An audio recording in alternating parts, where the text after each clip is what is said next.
Red Bull. In 1982, an Austrian businessman named Dietrich Mateschitz landed in Thailand on a work trip. He was jet-lagged, exhausted, and reached for a local gas station drink called Krating Ding Thai for Red Bull. Within minutes, the jet lag was gone. He didn't just like the drink. He saw a billion-dollar industry nobody in the West had built yet. By 1987, Mateschitz had partnered with the Thai creator Chaleo Uvidya, reformulated the drink for Western taste buds lighter, more carbonated, less syrupy, and launched Red Bull GmbH in Austria. It hit American shelves in 1997 and nothing was ever the same. What's actually inside that slim 8.4 Oz can? Carbonated water, synthetic taurine, caffeine, B vitamins, and sucrose. That's it. The caffeine sits at exactly 80 mg, deliberately lower than a standard cup of coffee. That wasn't an accident. Mateschitz wanted consumers to feel alert but in control, not wired and anxious. The lighter carbonation was also intentional, easier to drink fast. Red Bull didn't market to soda drinkers. It marketed to skydivers, Formula One drivers, and cliff jumpers before extreme sports was even a recognized marketing category. They sponsored athletes and events that didn't have sponsors yet, and built a brand identity so strong that Red Bull today sells over 12 billion cans per year, more than Coca-Cola's entire energy drink portfolio combined. Here's what most people don't know. France banned Red Bull from 1996 all the way to 2008, 12 years over concerns about taurine safety. It took over a decade of independent studies to convince French regulators that synthetic taurine wouldn't harm consumers. The rest of Europe drank it freely the entire time. Monster. While Red Bull was busy sponsoring European cliff divers, a California company called Hansen Natural looked at the energy drink market in 2002 and made one very simple calculation. Same price, double the size. That's Monster Energy's entire founding thesis. Launched in Corona, California, Monster didn't try to outcool Red Bull. It went wider, bigger cans, 16 Oz instead of 8.4 Oz, more caffeine, 160 mg versus 80 mg, a louder, rower identity built around motocross, NASCAR, UFC, and gaming. Where Red Bull was sleek and European, Monster was American, loud, and blue-collar. The formula inside is a proprietary Monster Energy blend, taurine, ginseng, L-carnitine, B vitamins, and in the original high-fructose corn syrup. The mouthfeel is noticeably thicker and sweeter than Red Bull. It's not trying to taste subtle, it's trying to hit. That 16 Oz tall can Monster invented, it became the industry standard. Every energy drink that came after essentially borrowed that format. Monster didn't just enter the market, it reshaped the physical container the entire industry uses. By 2020, Monster had expanded into 34-plus flavor lines, Ultra for zero sugar, juiced for fruit-forward drinkers, Rehab for tea-based recovery drinks. In 2015, Coca-Cola bought a 16.7% stake in Monster for $2.15 billion, giving it one of the most powerful distribution networks on Earth. And that claw logo everyone whispers about, the internet convinced itself the three lines secretly spell 666.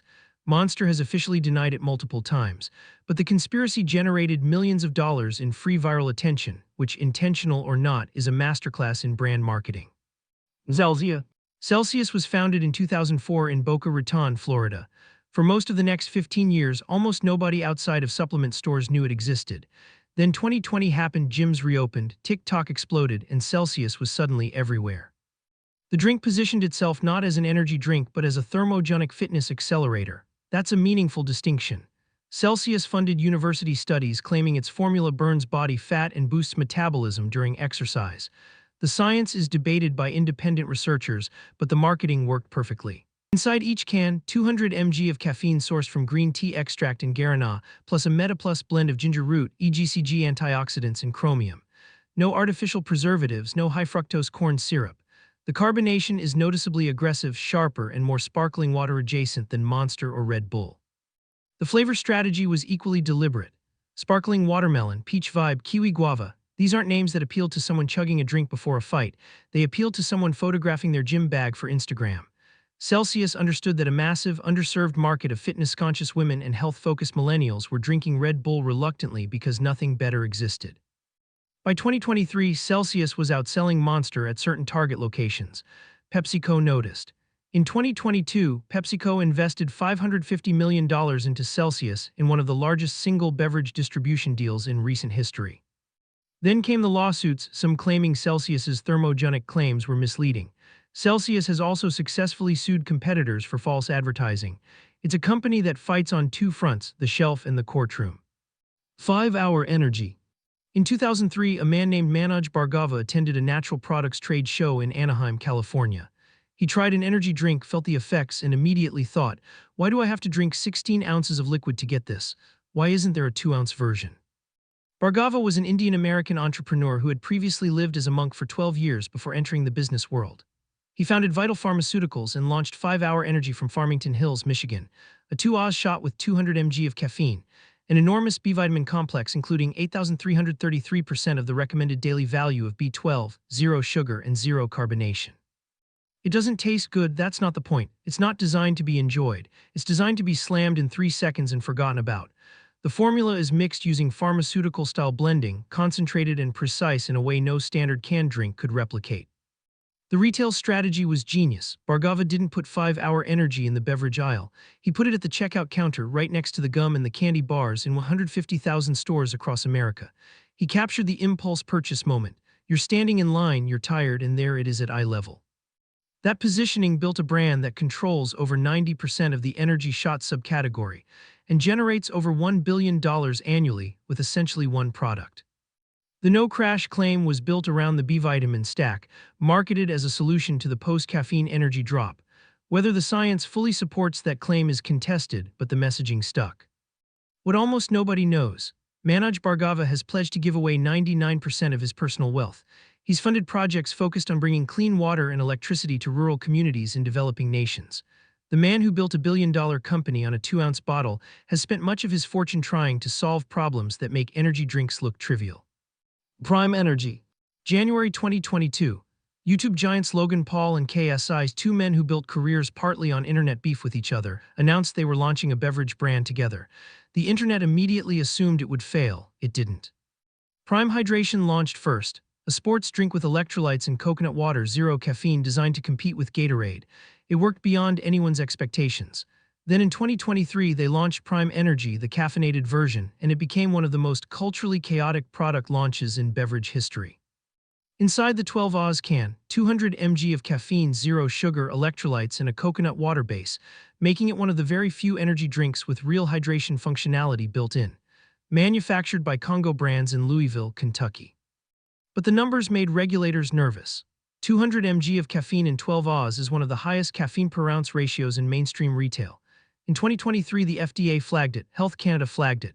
A Canadian senator formally called for Prime Energy to be banned, citing the danger of children consuming a product with adult-level caffeine doses because Prime's audience, built through YouTube and gaming, skewed young. In the UK, Prime cans were selling for $20 on eBay at peak hype.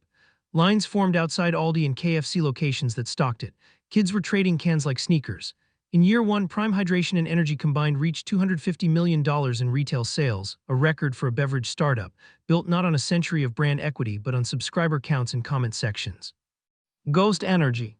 In 2016, 2 men named Dan Lorenzo and Ryan Hughes founded Ghost Lifestyle in Chicago with one radical idea: full transparency on every supplement label. At a time when the entire industry hid ingredient doses behind proprietary blend fine print, Ghost listed everything, every ingredient, every milligram, no hiding. That philosophy carried into their canned energy drink, launched in 2021. Each can contains 200 mg of natural caffeine, alpha-GPC for cognitive enhancement, astrogen for absorption optimization, zero sugar, a supplement-grade formulation treated more like a pre-workout than a beverage.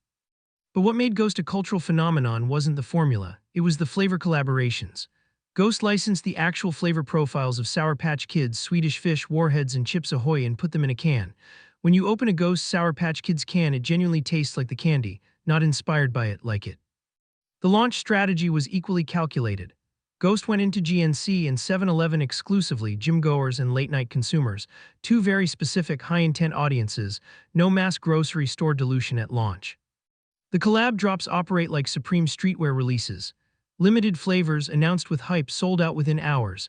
There is an active secondary resale market for Ghost Energy flavors, people buying limited-run cans to flip for profit. That's a thing that exists for an energy drink. Ghost proved that radical transparency, licensing deals, and drop culture could translate from streetwear and sneakers directly into the beverage aisle, and that consumers in 2021 cared as much about brand identity as they did about what was actually inside the can. Alani Nu. Walk down the energy drink aisle in any American grocery store and the pattern is obvious. Black cans, claw marks, skulls, aggressive fonts. The category was designed by men, marketed to men, and flavored for men. Katie Hearn saw that gap in 2018 and built a company around filling it. Hearn, a fitness influencer from Louisville, Kentucky, co-founded Alani Nu with her husband Hayden Schneider as a supplement brand first. The canned energy drink launched in 2019 and immediately looked different from everything else on the shelf. Pastel colors, clean fonts, flavor names like Hawaiian shaved ice, Kimade, and cherry slush. The can was engineered to look good in a gym bag photo. But the differentiation went beyond aesthetics. Inside each can, 200 mg of caffeine, biotin for hair and nail health, folate, and zero sugar. The biotin inclusion was a direct signal. This is a drink that understands what female consumers want from a functional product. No other mainstream energy drink had made that move. The taste profile followed the same logic. Light, candy sweet, easy to sip slowly rather than slam. Built for enjoyment, not aggression. Alani Nu was the first energy drink that felt designed for the experience of drinking it, not just the effect.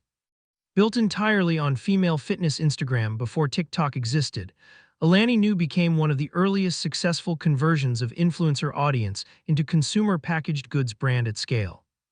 In 2025, Celsius Holdings acquired Alani Nu for $1.8 billion, the largest acquisition in energy drink history at the time. The pastel cans that started in a Louisville kitchen sold for nearly $2 billion. Bang Energy. Jack Owoc believed he could scientifically outformulate every competitor in the energy drink market. From 2018 to 2021, it looked like he might be right. Then everything collapsed. Bang Energy was created by Owoc's company Vital Pharmaceuticals, VPX Sports, in Weston, Florida, with an initial launch in 2012. The real explosion came when Bang hit 300 mg of caffeine per can, the highest of any mainstream energy drink on the market. For context, the FDA considers 400 mg per day the upper safe limit for healthy adults. One Bang gets you 75% of the way there. The formula also included super creatine, a patented compound called creatine-L-leucine alongside BCAAs and CoQ10. Owoc marketed super creatine as a cognitive and muscular performance enhancer superior to standard creatine. The fitness community took notice.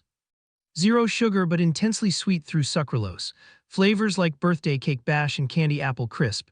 Bang cornered the gym market, and by 2020 had climbed to the number 3 position in U.S. energy drink market share, behind only Red Bull and Monster. Then came the lawsuits. Bang sued Monster for false advertising. Bang sued Red Bull. Monster countersued. The legal battles consumed enormous resources, and then a federal court ruled that Bang's super creatine, the centerpiece of its marketing, was not actually creatine in any biologically meaningful form. It was false advertising. That ruling didn't just cost money. It destroyed the scientific credibility the entire brand was built on. In 2023, Vital Pharmaceuticals filed for Chapter 11 bankruptcy. A company that had reached nearly $1 billion in annual revenue was dismantled by its own overclaiming. Bang was eventually acquired by Monster Energy, the very company it had sued, for $362 million in bankruptcy proceedings. The most aggressive energy drink in American history ended up owned by its biggest rival.